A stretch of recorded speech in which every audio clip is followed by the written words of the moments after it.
Franguinho Sem Censura, a resenha esportiva em que a linha é não ter linha. Amigos do Franguinho, mais uma semana, uma segunda-feira palpitante. Que jogo ontem do Corinthians, hein, meus amigos? Eu, como corintiano, quando o Palmeiras fez 2-0, eu falei, hoje vai uns 4-5. Mas não é que o Corinthians conseguiu, com 9, empatar o jogo, e eu, como corintiano, fiquei animado porque eu vi um time muito melhor, pelo menos nos últimos 15 minutos, né? Que o português, o Antônio Oliveira, acertou as coisas. O que vocês acharam? Vocês assistiram o jogo? O que vocês acharam do jogo de ontem, do clássico, do derby Palmeiras e Corinthians? Bom, Amalfi, um abraço a você, um abraço ao Ademar, um abraço ao internauta que acompanha o nosso Franguinho Sem Censura. Se não clicou, se não curtiu ainda, faça isso, faça parte desse timaço.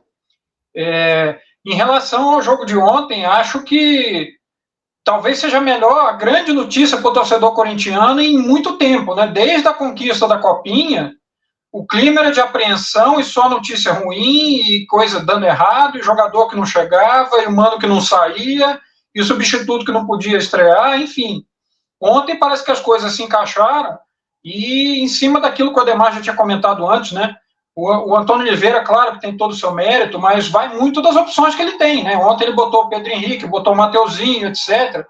Jogadores que o Mano sequer sonhava em ter. O Garro também, com golaço de falta. Então, é um cenário muito diferente, distante da terra arrasada. Já dá para não falar em rebaixamento e é sempre bom ver o Corinthians assim, quer dizer, como a gente quer, um grande clube do futebol brasileiro, com a tradição, com a camisa do Corinthians, e dá uma apimentada, inclusive, naquilo que a gente acredita, porque, né, a lógica do futebol diz que Palmeiras é o favorito, Palmeiras seria a grande força, Palmeiras está encaixado, vem com treinador aí há várias temporadas, e de repente o Corinthians, aos trancos e barrancos, e dessa forma heróica, foi lá e arrancou esse empate. E o grande barato do futebol é esse mesmo. Olha, amigos, eu tenho uma visão assim que é o seguinte: nunca foi tão fácil para o Palmeiras. Eu tenho uma visão que o Palmeiras ontem poderia meter 4, 5, acabou 1-0 o primeiro tempo. Eu escrevi no meu Twitter, estava assistindo a partida e comentando no Twitter. Falei, olha, foi 1-0 e poderia ter sido 3 ou 4. Não seria exagero nenhum. O Palmeiras fez 80 minutos. Acho que o melhor clássico de Palmeiras e Corinthians, do Palmeiras do Abel, foi ontem. Que era o Palmeiras fazer 3, 4, 5, estava tudo nas mãos do Abel. Aí eu acho que essa facilidade provocada pelo Palmeiras em cima do coisa, ele mexeu errado. Para que tirar o Flaco Lopes, que está brigando pela artilharia da competição?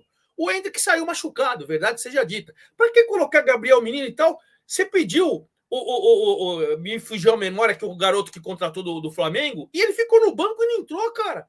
E aí você vai colocar. Tá botado, Ailton. Lázaro, isso. Pô, esse moleque é muito bom de bola. Eu vi muitos jogos dele na base. E aí ele foi mexendo no time e foi piorando. Ao contrário do Antônio Oliveira, foi mexendo e foi encorpando. Mateuzinho entrou bem, né? O Pedro Henrique entrou bem e foi encorpando. Palmeiras faz 2-0. Tinha o jogo nas mãos. Aí o que acontece? O Corinthians cresce com as substituições e o Palmeiras cai com as substituições. O Corinthians começou a ficar em cima no finalzinho, fez o gol do Yuri Alberto, né? Em seguida, o Cássio é expulso, cara. Era só jogar. A gente viu naquele lance que, no finalzinho do jogo, que o Gustavo Henrique, goleiro, quase tomou um piruzão. A gente viu que era só jogar aquela falta lá, era só jogar no gol, cara. Aí o Piquerez quer meter no ângulo. Até isso eu acho que eles foram soberbos. O Palmeiras foi soberbo. Pô, tá o Gustavo Henrique no gol. Você tá com uma falta frontal, dá um tapinha na bola, deixa ela ir no gol. É simples. Foi meter no ângulo. Aí o Corinthians vai. O Murilo, para mim, tinha que ser expulso, que quebrou até, mas pela jogada forte, ele foi só na... E aí o Corinthians teve uma falta, que o Everton também foi com o bracinho de dinossauro, achando que a bola ia para fora, e uma falha terrível. Então, eu entendo o seguinte: a garra corintiana, concordo. As substituições bem feitas, concordo. Mas eu acho que a empáfia do Palmeiras fez com que o Palmeiras quebrasse a cara ontem. Não é nenhuma coisa nova, né? A gente lembra do Palmeiras e Boca no passado, o primeiro jogo na Argentina foi mais ou menos isso. O Palmeiras tinha o jogo na mão, tinha a situação na mão, sob controle, tomou aquele gol, pronto, né? Desandou e a gente viu o que aconteceu na volta no Allianz Parque. Então, essa soberba, de repente, ela está constante em alguns momentos da história recente do clube, né? Eu concordo com o que o Ademar falou, que é a soberba do Palmeiras. Depois eu queria falar um pouquinho do Endrick, tá, gente? Que eu queria saber uma pimentinha aqui. E é inegável que o Corinthians, com um jogador como o Garro, o jogo flui. Porque não fluía. Era aquela troca interminável de passe no meio do campo, aí eles davam lá para o Wesley, que cortava para o meio, não sabia o que fazer, devolvia. Aí aquela troca interminável. O jogo com o Garro flui. Ele não é nenhum de Cá, ele não é nenhum Zenon, não é nenhum de Djalminha, mas é um jogador de grande qualidade. E eu queria colocar uma pimentinha aqui. O Endrick joga muito, não tem isso, mas está me parecendo que tem uma faísca, como o Ademar falou de soberba, uma faísca de máscara ali, que é um negócio que eu acho meio ruim. Aquele negócio de jogar com a gola levantada, ele quando olha para a câmera, olha com um olhar de cima, assim, eu estou achando ele um pouquinho mascarado. Ele devia ter feito mais no pré-olímpico e não fez. Esse negócio de entrar com golinha, eu não sei. Ele joga muito, é uma grande esperança, mas o que vocês acham? Eu acho que tem uma faísquinha de máscara ali. Olha, eu acho que para isso funcionar no Real Madrid, ele vai ter que fazer muita coisa lá. Então, quando você vê jogadores como Ronaldinho Gaúcho, como Romário, etc., que tinham lá a sua marra, etc., eles já tinham feito muita coisa para poder se colocar nessa situação, né? O futebol europeu a gente sabe que é outra postura, que por mais que ele seja louvado, elogiado, etc., ele vai ter que chegar e brigar pelo seu espaço, né? O Real Madrid que vive um ótimo momento do Vinícius Júnior, jogando sério. O Mbappé, hein, Gini? Se chegar o Mbappé... Então, assim, não sei se isso é próprio dele, o jogador tem muito essa coisa do staff, dos parceiros, que ficam falando, faça isso, faça aquilo e tal, e, enfim, é muito bonito quando o futebol em campo acompanha, quando você tem bola na rede, quando você mostra que pode fazer tudo isso, é ótimo. Agora, nesse momento, ainda mais nessa ressaca que a gente está de eliminação olímpica, e não tinha motivo nenhum para isso acontecer, né? Então, de repente, realmente ele precisa tomar um banhozinho de humildade para chegar na Europa e crescer como tem que ser, mostrar o talento que ele tem, isso é inegável. Eu acho que todo esse oba-oba que é feito, né? E aí nós, como imprensa, também temos culpa, né? Porque a gente faz muito oba-oba, a gente já endeusa, vai ser o novo Ronaldo, vai ser o novo isso, mas não, e a gente viu. O Lulinha tinha mais de 200 para 300 gols na base e não vingou. Então são diferenças muito grandes, né? O que me parece que ele tem pais muito presentes, pai e mãe, muito presente. E aí dá aquela coisada assim e tal, mas ele jogou muito bem ontem, achei que ele jogou bem. Mas então ele dá aquela talvez deslumbrada que daqui a pouco o pai e a mãe chegam e falam, opa, calma, os amiguinhos aí e tal, o papai sempre vai na manha e tal. Em princípio, como disse o Ailton, é aquela faísquinha que acho que o cara tem carrão do ano, tem a mulherão, agora tá com uma namorada aí maravilhosa, e o cara sai na rua, todo mundo quer foto e tal. Talvez essa faísquinha que quer desabrochar, e espero que os pais que acompanhem sempre segurem um pouco, porque ele é muito bom de bola, eu acho que ele já desde a base é diferente, ontem fez uma grande partida, e se segurar a onda, porque ele vai estar no Vinícius Júnior, o Rodrigo está na frente dele, se o Mbappé chega nesse time, pelo amor de Deus, cara, pelo amor de Deus, é capaz até dele jogar pouco ou de ser emprestado, até ser emprestado para enquanto o time tem outros caras, né? De qualquer maneira, eu acho que a gente tem um talento bruto, porque eu não vou comparar ele a Ronaldo, nada, sem ele ter feito nada no profissional.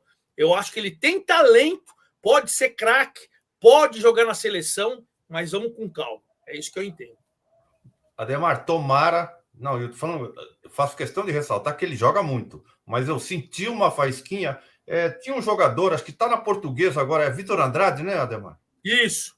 Que também era o novo Neymar, e uma máscara não virou nada. Então, é importante que o cara bote a bola no chão, que ele vai para o Real Madrid, como disse o Gini, e lá o vento é outro. Eu acho que tanto o Endrick quanto o Vitor Roque são as nossas duas grandes esperanças, mas eu senti ontem uma pitadinha de de máscara, de soberba, porque se o Palmeiras não troca de uniforme, ele não levantava a golinha também, né? O uniforme antigo do Palmeiras não tinha gola, então eu acho que ele estava querendo que tivesse uma golinha para levantar, né? Amalfi, agora só para ficar no Paulista ainda, né, para botar mais uma pimentinha, além daquela que você já colocou, será que a carruagem do professor Carpini virou abóbora ou não? Porque a coisa estava indo tão bem, conquistou a Recopa, etc., a Supercopa, né? Aí, de repente, perde para a Ponte, a coisa já não está... Ô, Gini, até por ser São Paulino, eu acho que eu tenho uma explicação bem tranquila, que eu acho que tá tudo... O São Paulo jogou, acho que é o 8º jogo ou o 9º, com escalação tudo diferente. O São Paulo, por exemplo, nos 3 últimos jogos, não tinha lateral direito. Tá jogando o paraguaio, que nem adaptado tá, só fez um jogo no meio-campo, e mal, tá jogando mal na direita. Até não entendo porque o moleque de 16 anos, que estava que é lateral direito da base, de 16 anos, que estava no banco, não jogou. Talvez ainda o técnico acho que ele esteja ainda muito jovem. Mas o que acontece? Com o paraguaio na direita, São Paulo está tomando os gols, pode ver do Bragantino, tudo por ali. E se você for pegar, por exemplo, o Michel Araújo, ele falou na entrevista coletiva, o cara ficou internado essa semana e ainda foi para o banco de reservas. O Eric está com a semana inteira jogando com o joelho, nem treinou, está com o joelho inchado. Então, 2 caras que seriam titulares nos últimos jogos não estão jogando. E se você for pegar 9 jogos com 9 escalações diferentes, eu acho que até a campanha do São Paulo, porque o São Paulo tem um jogo a menos. Ele perdeu a liderança para o Novo Horizontino, que empatou com o Palmeiras, que ganhou do Corinthians e que ganhou do Santos. Ele perdeu a liderança, mas ele tem esse jogo a menos com a Inter de Limeira, que nem vai ser em Limeira, vai ser no Distrito Federal, né? Vai ser em Brasília. Então, eu acho que dentro de tudo que foi feito e pelo título que já foi conquistado, eu acho que qualquer tipo de pressão, né, para o Thiago Carpini e tal, se você for analisar o contexto e as escalações, eu acho que é totalmente fora do propósito. Aí analisando não só como jornalista, mas como São Paulino também, que está muito bravo de ter perdido para o Santos, que jogou muito melhor que o Santos. Está muito bravo de ter perdido com a Ponte Preta, dominou o jogo inteiro. E está comemorando o empate com o Bragantino, que merecia ganhar, que jogou melhor que o São Paulo, como time reserva, porque joga amanhã ali na pré-Libertadores. Encerrando o Paulista, indo um pouquinho para o Carioca, queria falar também de um grande jogo do Novo Horizontino ontem contra o Santos. Foi um jogaço, casa cheia, muito legal o jogo. E o Botafogo perdeu para ele mesmo. O Thiago Nunes está botando os pés pelas mãos, expondo o elenco. O que vocês acharam? Só para completar a coisa do Paulista, que eu brinquei do Carpini, não aqui a gente não faz isso, não frita treinador nem nada, foi só uma provocação, uma brincadeira, até porque o começo de trabalho dele é mais do que elogiável, ainda mais com esses agravantes que o Aldemar colocou. Com relação ao jogo do Botafogo, pois né? O próprio Thiago Nunes disse que viu que ainda tem jogadores vendo a campanha do Brasileiro ano passado e aquele efeito psicológico, aquele abalo psicológico quando o Palmeiras começou a subir e o título brasileiro foi embora, ainda existe. Então, eu acho que a preocupação, de repente, não está dentro de campo, ela tem que ser bem trabalhada fora, com psicologia do esporte, né? Porque se o time tem potencial, se o time tem capacidade para fazer o trabalho que fez ano passado, tudo bem, muitas peças mudaram, mas também chegaram bons reforços, e de repente é o mental que está pesando nessa hora, então o torcedor botafoguense começa a achar que não vai a lugar nenhum se isso continuar, porque não adianta você jogar bola se a cabeça sempre estiver pesando mais do que o pé. Eu achei legal hoje, porque ontem ele deu uma entrevista que deu uma esculhambada mais ou menos no time, né? Eu achei assim, né? O técnico do Botafogo, acho que ele deu uma esculhambada meio no time e tal, jogou. Hoje ele veio nas redes sociais dele se desculpa. Opa, pera lá, eu falei, mas não foi o que eu falei, vocês que entenderam errado. Aquela coisa que a gente conhece bem, né? Na verdade, eu assumo aqui, não é jogador, não, sou eu e tal. Eu acho ele um técnico. Aí a minha análise técnica, né, do treinador, eu acho ele um técnico nada disso. Não acho ele técnico para time gigante. O Botafogo é um time gigante, eu acho isso. Então, acho que o trabalho dele ainda é aquela coisa de. Tanto que ele estava no Peru, se não me engano. Era o Peru, né, que ele estava.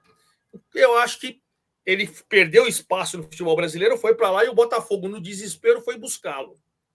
Acho que ainda, até na oratória dele, ele ainda não é técnico de time grande. Espero que ele realmente, o que ele falou hoje, mas ele falou ontem, ele rifou o time dele, hoje ele se desculpou, que ele faça perante ao grupo, ele não perdeu o grupo e perdeu o emprego logo, logo. Bom, meus amigos, é o seguinte, hoje foi um franguinho a passarinho. Agradeço a participação de vocês. A gavião, seria franguinho a gavião, eu acho. Franguinho a gavião, né? Então, vamos encerrar aqui pedindo a você que nos assiste, que nos ouve, que deixe seu like, estamos crescendo e muito legal ter vocês aqui. E até quarta-feira, pessoal. Quarta-feira tem mais chumbo trocado aqui no nosso Franguinho Sem Censura. Hoje foi um franguinho a passarinho. Tchau, gente. Um abraço. Tchau. Franguinho Sem Censura. A resenha esportiva em que a linha é não ter linha.